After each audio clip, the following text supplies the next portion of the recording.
മഞ്ജു ആ പാട്ടുകൾ ട്രാക്ക് പാടിയിട്ടുള്ള ആളാണ്. മാത്രമല്ല ആ പാട്ട് സ്ട്രെയിറ്റ് ആക്കുകയും ചെയ്തു. കാസറ്റിൽ വന്നിട്ടുണ്ട്. മോള് വരും. ആ മൈക്കൊന്ന് കൊടുക്കുക മഞ്ജുവിന്. ഈ പാട്ട് ആദ്യത്തെ പാട്ട് ഞാൻ കമ്പോസ് ചെയ്യുന്നത് അത് അദ്ദേഹത്തിൻ്റെ പിറന്നാളിൻ്റെ ദിവസമാണ്. അദ്ദേഹത്തിനോട് പോലും എനിക്ക് പറയാൻ പറ്റിയിട്ടില്ല. ആദ്യത്തെ പാട്ട് ദേശാടനത്തിലെ കളിവീട് ഉറങ്ങിയല്ലോ എന്നുള്ള പാട്ട് ഞാൻ എഴുതിയിട്ട് പിന്നെ പല്ലവി എഴുതി കഴിഞ്ഞിട്ട് എൻ്റെ മോൻ ദീപുണ്ട്, ദീപു ചെറിയ മോൻ, അന്ന് 10 വയസ്സേ ഉള്ളവന്. അവൻ്റെ ഞാൻ കൊടുത്തു വെച്ചു എൻ്റെ ഭാര്യ കേൾക്കാൻ വേണ്ടി.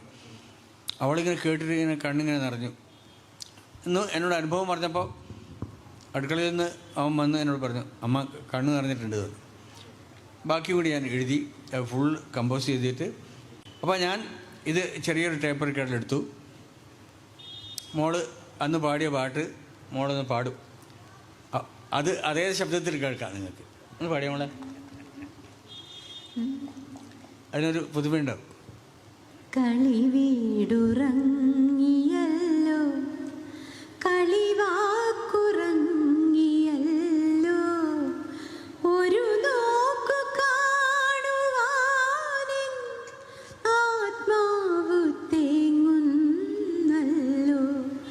തഴുകുന്ന തിരമാലകളെ ചിരിക്കുന്ന പൂക്കളെ തഴുകുന്ന തിരമാലകളെ ചിരിക്കുന്ന പൂക്കളെ അറിയില്ല നിങ്ങൾക്കെന്തേ അടങ്ങാത്ത ജന്മദുഃഖം.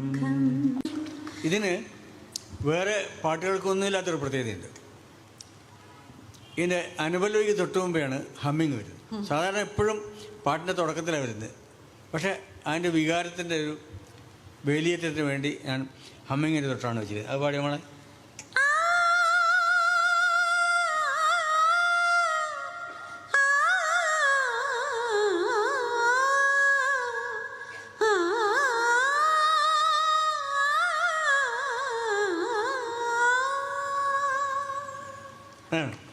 അതേപോലെ അത് കഴിഞ്ഞിട്ട് ഞാൻ യാത്രയായി എന്നുള്ള പാട്ട്, ശരിക്കത് ഭാഗവതത്തിൽ ഈ ശ്രീശുഖനും വ്യാസനും, വേദവ്യാസൻ്റെ മകനാണല്ലോ ശ്രീശുഖൻ. അപ്പോൾ ഭാഗവതത്തിലൊരു ശ്ലോകമുണ്ട്. ആ ശ്ലോകം ഞാൻ കൂടുതൽ പഠിക്കാനിടയായത് ഗുരുസാഗർ എന്ന് പറഞ്ഞ OV വിജയൻ്റെ അത് പ്രൂഫ്